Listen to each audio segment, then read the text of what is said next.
Kalau misalnya kita pengen semua orang punya perspektif kesetaraan yang sama antara perempuan dan laki-laki, tidak hanya perempuannya yang diberi pengetahuan, tidak hanya perempuannya yang dipahamkan, tapi juga harus laki-laki. Kenapa? Apapun boleh kalian sampaikan dengan gaya yang berbeda, tapi akurat. Kenapa?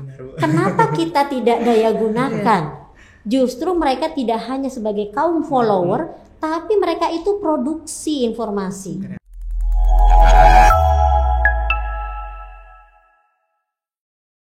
Sahabat Bawaslu, kembali di podcast Bawaslu Provinsi Banten. Selalu ada cerita di balik demokrasi. Setelah sekian lama, podcast Bawaslu Provinsi Banten kembali mengudara. Di tahun 2023 ini, di episode pertama, kita kedatangan seorang tamu yang sangat istimewa. Kalau mungkin sebenarnya sahabat Bawaslu ini udah pada kenal gitu, karena beliau ini sebenarnya wajah baru di Bawaslu, tapi rasanya itu lama. Gitu. Kita kedatangan Ibu Loli Suhenti, anggota Bawaslu Republik Indonesia. Izin Ibu, selamat datang di Bawaslu Provinsi Banten. Iya, terima kasih. Ternyata Banten tuh menyenangkan banget. Iya, alhamdulillah. Sehat-sehat ya? Sehat Bu. Ibu, sehat. Kalau saya bilang izin Bu tadi wajah baru rasa lama karena kan sebelumnya sudah di Bawaslu ya Bu ya, sebagai anggota Bawaslu Provinsi Jawa Barat. Betul, ya Bu ya. Tetangganya Banten. Iya, tetangganya Banten. Emaknya Banten. Iya, emaknya Banten, betul. Dan sekarang menjabat sebagai anggota Bawaslu Republik Indonesia, Koordinator Divisi Pencegahan Partisipasi Masyarakat dan Hubungan Masyarakat. Betul, saya udah tarik napas, hati ini salah. Oh iya, berarti saya juga udah lega, berarti bener ya Bu ya. Iya, nah Bu, kalau sebelum Ibu datang nih Bu, kita sempat googling, kita riset dulu. Ternyata kalau Ibu nih, kalau kita googling, itu sangat hal yang merepresentasikan Ibu adalah seorang aktivis perempuan. Itu pengalamannya itu sangat banyak itu sebagai seorang aktivis perempuan. Kalau kita agak sedikit menarik mundur ke belakang nih Bu, boleh ya Bu ya?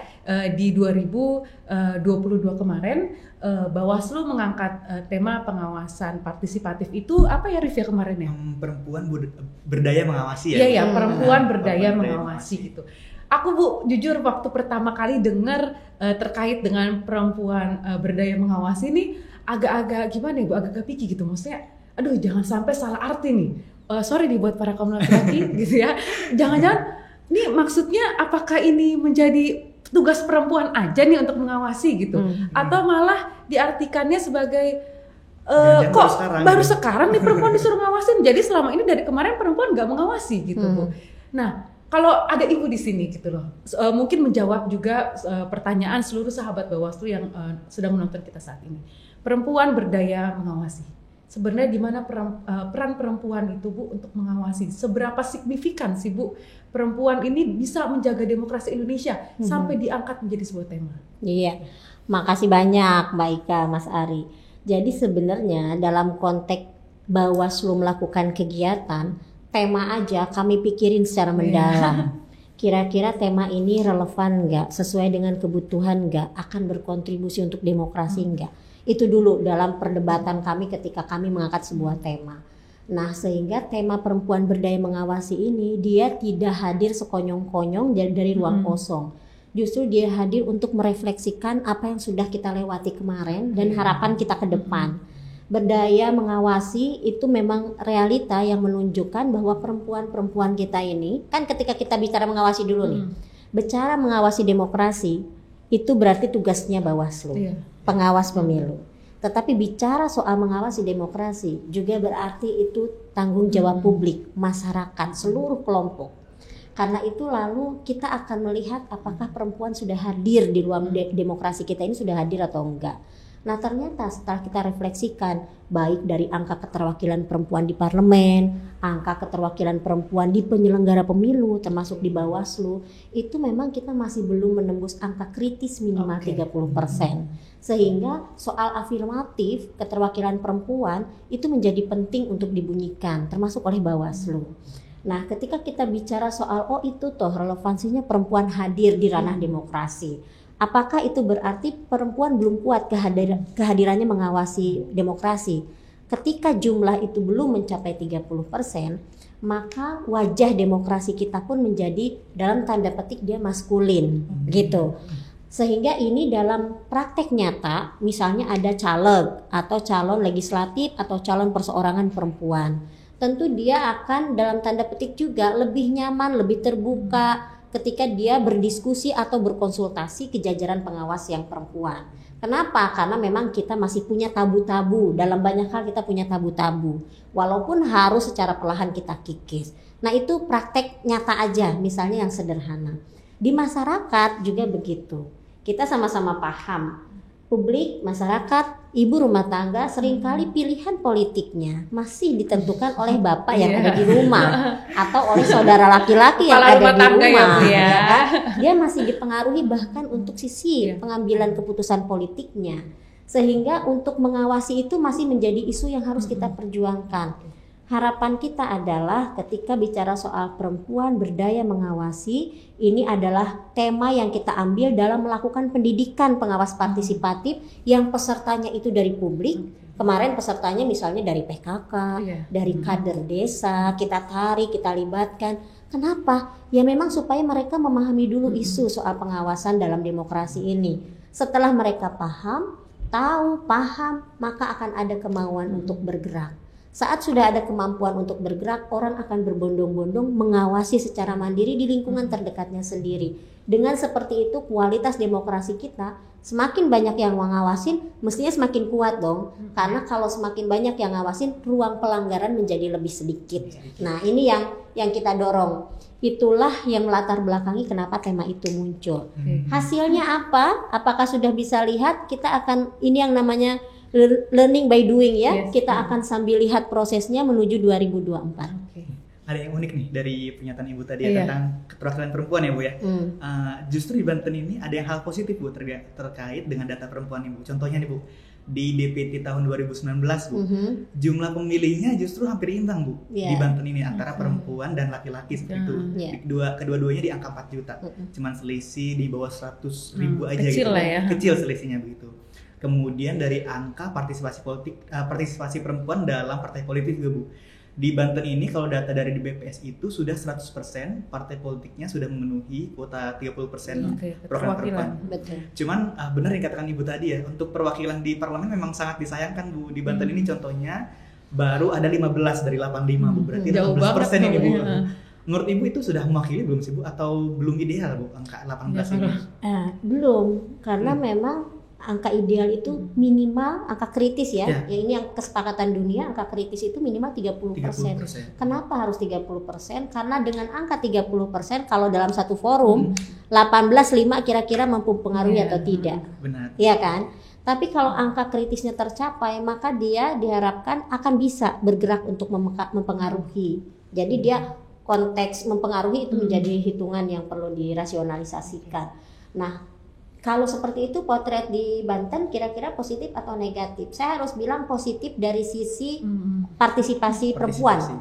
Jadi perempuan itu walau hak pilihnya lebih tinggi dari laki-laki, selisihnya sedikit, tapi tingkat kehadiran mereka ke TPS untuk milih itu lebih tinggi dari laki-laki. Ya, jadi kalau lihat angka secara nasional, 51% itu pemilih perempuan hadir di TPS untuk milih.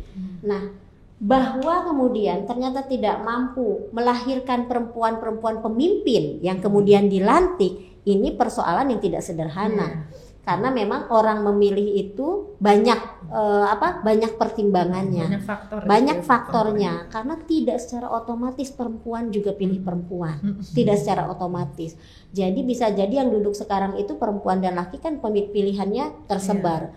Maka apakah ini menunjukkan soal perjuangan agenda kita mendorong keterwakilan perempuan kalah, gagal? Saya kira dalam sebuah perjuangan itu kami ya, ini waktu aktivis, siap, ya, dilarang menyatakan gagal dan kalah karena itu proses yang terus bergerak, terus berjuang. Nah, begitu di Bawaslu, apakah ini gagal? Saya pun akan bilang ini proses yang dinamis bergerak.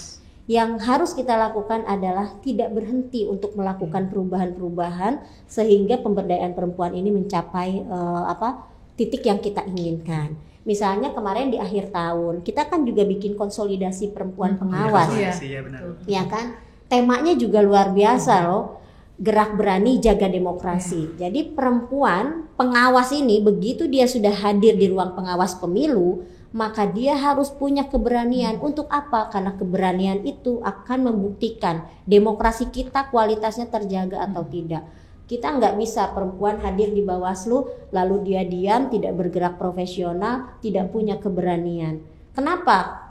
Jargonnya dikedepankan gerak berani jaga demokrasi. Karena menjaga demokrasi itu butuh keberanian, tidak sekedar butuh pengetahuan.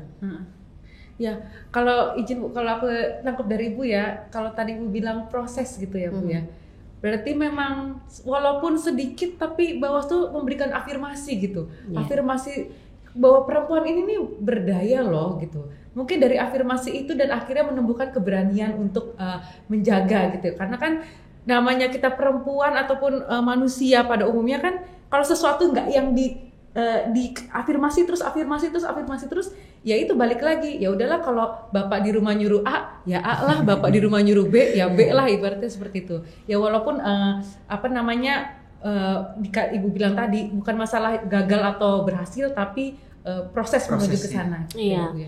Afirmasi itu kan affirmative action itu artinya tindakan khusus sementara. Selama posisinya masih belum setara, selama posisinya masih jomplang, saat itulah afirmasi dibutuhkan. Tapi begitu posisinya sudah setara, startnya sudah sama, afirmasi itu bisa hilang loh, gitu. Jadi affirmative action itu memang tindakan khusus yang dia sementara waktu. Nah, ada target capaiannya. 30% tercapai maka afirmatif sudah tidak dibutuhkan. Kira-kira begitu. Untuk menjawab orang sering tanya, nanggung amat 30, kenapa enggak 50 gitu ya? Mending nanggung mentate gitu kan. Nah, itu sebenarnya ada rasionalisasinya seperti itu karena ini tindakan yang sementara. Nah, tentang soal berarti harus di-challenge terus-menerus. Bagi kita di Bawaslu, perempuan pengawas pemilu itu masih jauh dari harapan. Di RI 20%, hanya ada 1 dari 5, lalu di provinsi dirata-ratakan 20%, di kabupaten kota dirata-ratakan hanya di 16-18%. Artinya kita masih jauh.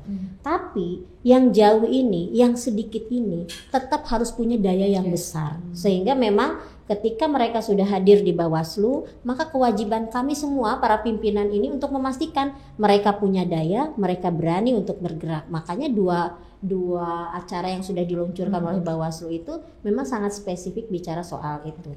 Ini bagian dari bagaimana Bawaslu sebagai sebuah kelembagaan punya komitmen mendorong pengawasan demokratis itu melalui cara-cara yang substantif, tidak hanya prosedur, substansinya juga kita kawal. Ya, tapi izin Bu, kalau tidak salah nih Bu ya, tapi kan untuk pengawasan partisipatif kemarin tidak hanya perempuan ya Bu ya, tapi juga disabilitas. Ya. Nah, ini pertanyaan penting kan? Ini pertanyaan penting. Yang tadi juga jawab Ari sebenarnya. Aku lupa tapi kamu mencari dengan pertanyaan ini bagus banget. Jadi, kalau misalnya kita pengen semua orang punya perspektif kesetaraan yang sama antara perempuan dan laki-laki, tidak hanya perempuannya yang diberi pengetahuan, tidak hanya perempuannya yang dipahamkan, tapi juga harus laki-laki. Kenapa? Karena laki-laki ini mitra strategis yang selalu ada sama kita kan, berdampingan dengan kita. Jadi ke depan itu kalau dunia sudah bicara planet 50-50, artinya he-for-she itu udah bergerak, laki-laki bergerak untuk perempuan. Nah, gimana mungkin? Nah, salah satunya adalah libatkan laki-laki ketika kita membincang soal perempuan. Kenapa? Karena supaya kesadaran itu juga tumbuh sama, sehingga yang bicara soal pemberdayaan perempuan gak hanya perempuan. Yang bicara pemberdayaan perempuan juga teman kita yang laki-laki. Karena gerakan pemberdayaan perempuan ini hadir bukan untuk musuhin Ari atau musuhin laki-laki yang lain, bukan. Tapi justru untuk ayo kita sama-sama. Kita manusia loh yang pada posisi ini punya tanggung jawab yang sama, kewajiban yang sama, termasuk hak berpolitik, ekonomi, sosial, budaya yang juga sama. Jadi ayo bareng-bareng, kira-kira kayak gitu. Nah, ini pertanyaan bagus banget. Seperti itulah. Jadi kalau mau bikin pemberdayaan perempuan nonsen kalau hanya dari perempuan. Jadi sahabat Bawaslu, kalau laki-laki nonton ini, pastikan nanti pemahamannya akan tercerahkan dan menjadi orang yang ada di depan menyokong pemberdayaan perempuan. Jadi sebenarnya perempuan dan laki-laki ini memiliki hak yang sama ya Bu ya, baik hak untuk memilih, hak untuk berpartisipasi langsung, misalkan tadi Arif bilang entah di parlemen, entah dimanapun gitu loh Bu ya.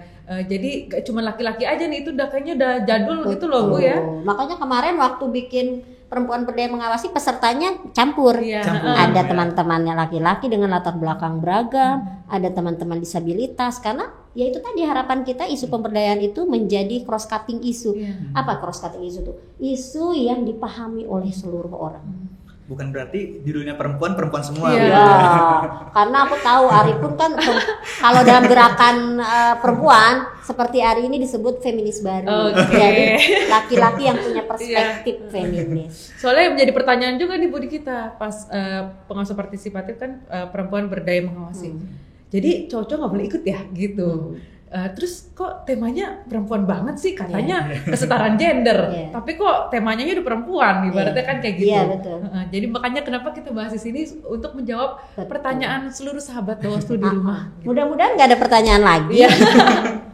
Temanya spesifik perempuan tidak berarti harus dibincang oleh perempuan. Termasuk misalnya ketika narasumber. Nah, kalau kemarin itu konsolidasi perempuan pengawas memang hanya perempuan. Konsolidasi perempuan pengawas itu hanya perempuan, tapi narasumbernya kita hadirkan teman yang laki-laki. Gitu, dan perspektif ini menjadi harus sudah clear, bukan untuk diperdebatkan, tetapi justru untuk mendapatkan dukungan. Oke Bu. Nah, kalau tadi kan Ibu cerita terkait dengan bagaimana mengedukasi masyarakat lewat pengawasan partisipatif ya Bu ya. Tapi kalau aku nih Bu, kita suka sama teman-teman ngobrol, ada satu lagi yang unik dari Bawaslu sebenarnya, Bawaslu RI sebenarnya, terkait dengan edukasi di media sosialnya. Mungkin kita berbicara saat ini Instagram kali ya. Kalau kita lihat Instagram yang dulu sama Instagram yang sekarang ini, Bawaslu ini jauh berbeda gitu. Lebih apa ya? Lebih edukatif gitu. Lebih milenial dan ikutin gitu. Tren gitu ya. Iya, kayak kemarin Rehan keluar, terus apa Lato-Lato keluar. Intinya mengedukasi tapi melihat apa sih tren masa kini gitu. Ibaratnya seperti itu ya. Jadi lebih diterima milenial Nah, gitu. sebenarnya pertanyaannya aku balik. Kalian lebih suka begitu atau lebih suka yang kemarin? Yang begitu dong. Yang begini atau begitu? Karena terbukti untuk di Bawaslu Banten pun reaksi masyarakat jauh lebih suka dengan yang sekarang gitu. Maksudnya kita kan sebagai lembaga vertikal pasti kan kita begitu dengan RI udah jauh milenial, kita pun juga harus milenial gitu ya Bu ya. Cuman menjadi sedikit pertanyaan Bu, sebenarnya apa sih Bu pesan yang ingin disampaikan dari kemilenialan itu gitu? Apakah kebaruan itu? Apakah memang Bawaslu ingin nih anak muda gitu loh, ini loh Bawaslu, atau memang Bawaslu ingin menyampaikan Bawaslu ini bukan sebagai badan publik yang seram gitu loh, Bawaslu ini nih deket loh sama kalian gitu loh. Sebenarnya apa sih Bu pesan yang ingin disampaikan dari itu? Sebenarnya ya ini juga menjadi pertanyaan banyak orang ketika kita mengalami perubahan yang luar biasa. Jadi begitu saya di Bawaslu RI mengampu divisi Humas, maka salah satu yang saya cita-citakan adalah Bawaslu ini ketika orang ngobrol di warung kopi, orang akan langsung paham, oh Bawaslu yang kemarin ngomongin soal rehan dan pemilu ya. Ketika orang ngomong di tempat posyandu, orang langsung paham, oh Bawaslu yang kemarin bicara begini ya. Nah itu yang saya bayangkan, yang saya cita-citakan. Bawaslu ini dekat dengan masyarakat, dekat dengan publik, dekat dengan berbagai orang dengan latar belakang. Maka karena itu yang menjadi impian kelembagaan, maka sudah sejatinya kita itu akan adaptif dengan perubahan zaman, ya kan? Yang kemarin bukan berarti nggak bagus, yang kemarin itu bagus, ya zamannya begitu. Nah sekarang eranya era digitalisasi, di mana tua muda sekarang sudah main gadget. Bapak saya yang sudah 70 tahun lebih aja, sekarang kan sudah main gadget. Maka apa yang bisa kita lakukan? Bawaslu harus adaptif terhadap situasi yang ada. Dia tidak boleh menjadi lembaga yang kaku sendiri. Dia harus ikut fleksibel dengan situasi kekinian. Tetapi satu yang membedakan, seluruh informasi yang disampaikan oleh Bawaslu, mau gayanya muda, gaya ngepop, gaya budayawan, gaya yang akademis, tidak boleh kalau tidak akurat. Jadi seluruh informasi yang Bawaslu keluarkan ke publik itu sudah teruji akurasinya. Kira-kira itu yang membedakan. Masalah gayanya, kemasannya mau apa, memang saya bebaskan. Silahkan dibebaskan, daya kreativitas silahkan dimunculkan seluas-luasnya. karena ini eranya berkolaborasi. Kolaborasi itu ya dengan teman-teman muda, ya dengan teman-teman senior, kan ada ruangnya sendiri. Nah, yang perlu sahabat-sahabat pahami termasuk sahabat Bawaslu, berbagai platform media sosial itu kan punya karakteristiknya sendiri. Misalnya bahasanya Instagram, nggak akan sama dengan bahasanya TikTok. Bahasa Instagram tidak akan sama dengan bahasa Facebook, nggak akan sama dengan bahasa Twitter, nggak akan sama juga dengan bahasa YouTube. Maka Bawaslu nggak boleh main ngeling seenaknya. Jadi satu berita dilingkan ke seluruh platform. Maka hati-hati, nggak begitu kan Banten? Enggak dong. Pengen dinilai postingannya terbanyak, maka tuh enggak aja dilingkan. Padahal begitu dilingkan, poinnya cuma satu loh kalau kita dalam penilaian. Terus kedua, karena memang pangsa pasarnya, pengguna platform itu berbeda-beda juga. Baik dari sisi usia, baik dari sisi kecenderungan isu, itu dia akan berbeda-beda. Nah, karena menyadari situasi hari ini era digital, maka memang pertama secara perlengkapan kami juga harus menyesuaikan. Yang kedua, secara perspektif kita juga harus menyesuaikan. Perspektif kita menjadi sangat terbuka. Boleh nggak TikTok Bu Kordip? Boleh. Yang joget-joget gitu boleh bukan? Boleh. Tapi pesannya harus sampai. Nggak boleh joget-jogetnya cuma joget-joget biasa-biasa saja. Nanti pesan nggak sampai. Jadi saya hanya selalu berpesan satu. Pesannya harus sampai dengan memastikan akurasinya nggak berantakan. Apapun boleh kalian sampaikan dengan gaya yang berbeda, tapi akurat. Kenapa? Itulah yang membedakan kita sebagai lembaga publik, penyelenggara pemilu dengan non lembaga publik. Berarti boleh dipersonifikasi sesuai karakter medsos masing-masing, asalkan tetap akurat Bu ya. Betul, karena itu yang kita uji. Nggak boleh nanti mentang-mentang wah ini ikut-ikutan sumber informasinya nggak jelas, nggak bisa. Karena begitu TikTok Bawaslu, maka itu sumber informasinya jelas, Bawaslu dia. Nah, jadi nggak boleh sembarangan. Nah, ini juga ruang kreativitas tidak dibatasi, dibuka, tetapi dia harus terukur dan bisa dipertanggungjawabkan. Nah Bu, berbicara tentang anak muda nih ya, ada fakta menarik juga nih Bu di Banten nih Bu. Jadi pas pemilihan lalu 2020 itu ternyata angka pemilih mudanya ini tinggi banget tuh. Pilkada sampai ya? 57%, lebih dari setengahnya Bu. Lebih dari setengahnya di sini ya? Ya di Banten. Nah itu Bu, tantangan kita tuh untuk mengajak mereka tuh gimana ya Bu ya? Apakah perlu sesuatu yang baru gitu Bu, atau kreativitas baru gitu Bu untuk meningkatkan partisipasi pemilih muda gitu tentunya? Iya. Apalagi Kalian masih masuk muda nggak sih? masih dong Bu. Masih Bu. Masih dong Bu, mudah banget. Iya. Apalagi kan kita juga diperhadapkan dengan bagaimana kita sebagai Bawaslu nih juga sebagai pengawas, tapi kita nggak boleh nih Ibu bilang tadi membatasi kreativitas gitu Ibu bilang tadi. Apalagi sekarang kalau kita lihat medsos ya Bu ya, semua orang nih kayak Ibu bilang tua muda itu udah main medsos, curhat kadang ke medsos, update ke medsos gitu. Kadang ya itu kalau orang mungkin sekarang Bawaslu udah lihat lebih kerja karena apa? Kita update terus di medsos. Apa sih Bawaslu ini ngapain sih kalau nggak ada pemilu tinggal lihat medsos. Itu di situ ada semua gitu loh. Jadi gimana sih Bu caranya? Tantangannya gitu meningkatkan loh. partisipasi pemilih gitu Bu, anak muda terutama Bu. Makanya aku tanya tadi, kalian masih muda nggak sih? Masih dong Bu. Kalian maunya apa? Itu yang penting dari teman-teman muda itu, kita memahami apa yang mereka inginkan, apa yang membuat mereka tertantang, apa yang itu menjadi minat teman-teman muda. Tapi hati-hati, pengguna media sosial itu tidak hanya kaum muda ya. Pengguna sosial itu lintas usia, sehingga cara kita memperlakukan, memberikan informasinya juga memang harus ada perbedaan-perbedaan supaya bisa menjangkau tepat sasarannya. Nah, apa yang bisa dilakukan untuk memastikan mereka terlibat? Pertama, yang harus kita yakini adalah teman-teman muda ini teman-teman yang dekat dengan informasi. Diproyeksikan pemilu kita 2024 akan ada 54 bahkan mendekati 60% pemilih muda akan ada di pemilu 2024. Nah, maka yang perlu kita yakinkan dulu adalah mereka ini generasi yang dekat dengan informasi. Generasi yang dekat dengan informasi itu berarti maknanya dua. Bisa menjadi orang yang ikut menyebarkan informasi hoax, atau malah justru bisa menjadi orang yang menangkal informasi hoax. Kalau Bawaslu kita nih ditanya soal itu, lalu mereka orientasinya kemana? Maka secara percaya diri kita akan bilang generasi muda adalah aset. Aset apa? Aset untuk bisa menyebarkan informasi-informasi yang baik. Kenapa informasi yang jelek, yang jahat, menghasut, mengadu domba bisa sangat viral? Hanya karena satu, informasi yang benar tidak terviralkan. Maka yang harus dilakukan adalah Bawaslu gandeng teman-teman muda ini, gandeng konten kreator ini. Teman-teman muda ini kan banyak menjadi follower, ya. Coba perhatikan dari IG mereka misalnya, dia memfollow banyak sekali akun, tapi postingannya seringkali lebih sedikit. Benar, Bu. Kenapa kita tidak daya gunakan?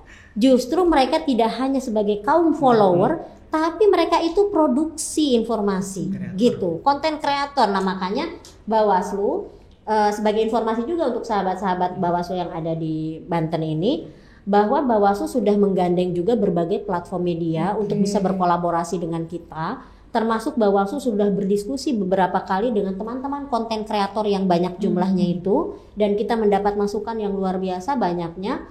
Nah, konteksnya untuk 2024 gimana caranya supaya mereka bisa ikut ke kita? Pastikan kita memandang mereka sebagai aset penting bangsa. Teman-teman muda ini bukan penonton dalam pemilu, mereka adalah aktor dalam pemilu. Maka sapa mereka melalui minat yang mereka punya. Jadi itulah pentingnya kenapa TikTok boleh sekarang. Karena minat mereka yang melalui TikTok, hanya video sekian detik, tapi lalu membuat mereka penasaran dan kemudian mereproduksi ulang kata-kata itu. Mereka reproduksi ulang dengan gayanya sendiri, munculin. Seperti itu kan akan sangat bagus ya dalam proses edukasi kita. Nah ini yang menurut saya satu kata penting adalah mereka aset. Yang kedua, gimana caranya? Caranya kita harus rajin menyapa dalam postingan-postingan yang sifatnya interaktif, ya. Kan mereka ini seneng nih. Nah, kita harus tahu juga waktunya mereka online itu jam berapa. Biasanya teman-teman muda ini online-nya bukan siang loh, bukan pagi loh. Online-nya tengah malam ya. Ya kan? Entah karena dia game atau apa ya kan? Nah, jadi dalam konteks ini kita memahami kapan mereka hadir dan saat itulah percakapan itu dibangun. Jadi percakapan misalnya Bawaslu Kabupaten Banten tiba-tiba bikin menyapa live Instagram, ya kan? Gak usah lama-lama, cukup 15 menit, tapi kemudian menyapa mereka, membangun interaksi. Itulah pentingnya hari ini. Penting hari ini dengan teman-teman muda itu melibatkan mereka, bangun interaksi. Mereka bukan penonton, mereka aktor. Itu yang kedua. Yang ketiga, tipsnya adalah ini berbagi tips sebenarnya karena saya berinteraksi dengan teman muda juga. Saya ini udah tua loh. Secara usia mereka bilang tua banget. Tapi saya saya selalu merasa ikut muda ketika berinteraksi dengan Maya, dengan Ari, dengan teman-teman yang muda yang lain. Nah, dalam konteks ini maka tips yang ketiganya adalah hilangkan jarak. Kita nggak boleh berjarak. Kenapa? Bawaslu ini lembaga publik.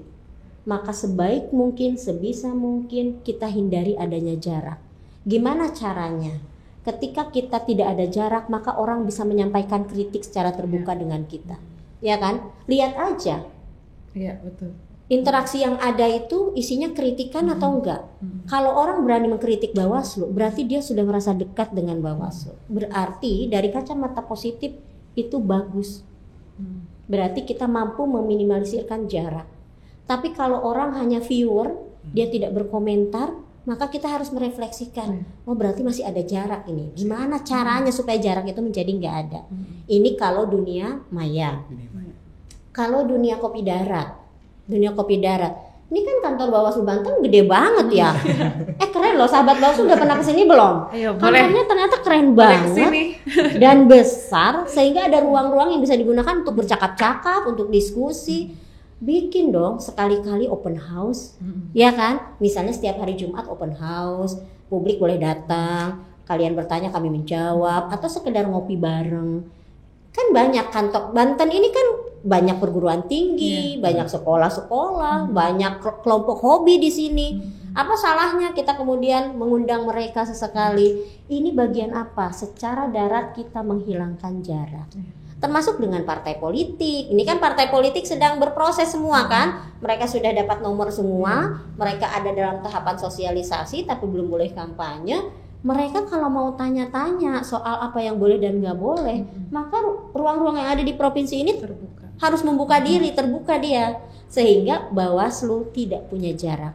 Baik dengan mereka yang berkontestasi, partai politik atau calon perseorangan, baik dengan KPU, Kan kita ketemu KPU tidak hanya saat ngawasin aja, tapi sebelumnya justru karena upaya pencegahan, termasuk dengan masyarakat, media massa, silakan. Nah ini yang ketiga, ini mutlak harus dilakukan. Kita tidak berjarak. Salah satu cara ngukurnya orang berani kritik. Karena orang berani kritik itu berarti menunjukkan dia tahu kita, menunjukkan dia dekat dengan kita. Itu sih tips sederhananya. Tips yang lain ya nanti episode selanjutnya ya Bu ya. Jadi sebenarnya kalau dari apa yang Ibu sampaikan tadi, sebenarnya itu lebih ke menjadi tugas penting buat kita ya. Bahwa segitu concernnya Bawaslu dalam melihat masyarakat ini sebagai aset gitu. Jadi bagaimana kita pun di Provinsi Banten harus membangun engagement yang baik nih sama mereka gitu. Tidak hanya di dunia maya tentunya, di Kopi Darat juga Kopi tadi Darat ya, juga gitu. Jadi harus bisa dikritik. Kalau kita belum dikritik berarti masih belum ya masih Bu ya. berjarak. Jangan baperan kalau dikritik. Katanya kritik itu tanda sayang. Iya betul. Ya kan kalau biasanya kalau pacaran aja kan Bu, saling kalau udah deket baru dikritik. Kalau masih PDKT kan semua bagus. Ya. Nah Bu, mengakhiri bincang kita kali ini Bu ya, satu pertanyaan terakhir untuk Ibu sebagai anggota Bawaslu Republik Indonesia. Harapan untuk pemilu 2024 mendatang apa sih Bu? 2024 itu menjadi sejarah pertama kita, di mana pemilu dengan pemilihan kepala daerah akan dilakukan pada tahun yang sama. Maka tanggung jawab kita adalah memastikan seluruh proses berjalan dengan baik ya. Nah, berjalan dengan baik itu harus kembali pada semangat yang awal bahwa pemilu itu pesta demokrasi. Namanya pesta harusnya semua orang senang. Namanya pesta harusnya semua orang punya optimisme.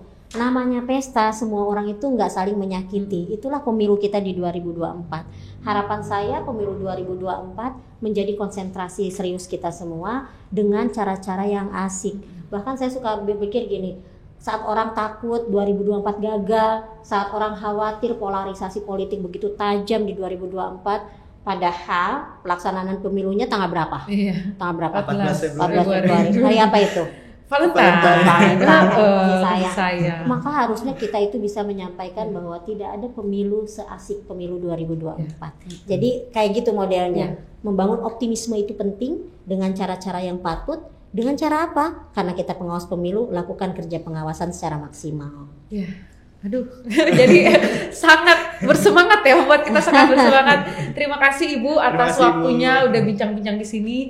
Begitu banyak hal yang bisa kami, hal baru yang kami terima, dan juga buat sahabat Bawaslu di rumah yang dengar bahwa sahabat Bawaslu ini aset buat kita. Jadi jangan takut aset untuk buat bangsa, bukan buat Bawaslu, buat bangsa. Jadi jangan nggak berani untuk mengkritik Bawaslu ya Bu ya. Jadi Bawaslu ini nggak menyeramkan kok. Kalau mau buka-buka medsos kita, mau kritik boleh kok, langsung kritik aja gitu. Atau kalau misalnya Ibu udah memberikan undangan untuk datang ke kantor Bawaslu Provinsi Banten, silakan datang. Pintu kami selalu terbuka. Alamatnya di sini ya. Untuk seluruh sahabat Bawaslu di rumah. Terima kasih Ibu. Harapannya ini tidak menjadi episode terakhir ya Bu ya, karena tipsnya tadi belum selesai. Jadi masih harus diundang lagi untuk memberikan tips-tips selanjutnya. Kantor Bawaslu Provinsi Banten menyenangkan. Pasti semua orang pengen datang bolak-balik sih. Amin. Terima kasih undangannya untuk seluruh sahabat Bawaslu. Oke, seluruh sahabat Bawaslu, sekian episode kita kali ini. Harapannya apa yang kami sampaikan bisa memberikan edukasi kepada seluruh sahabat Bawaslu yang menonton di rumah.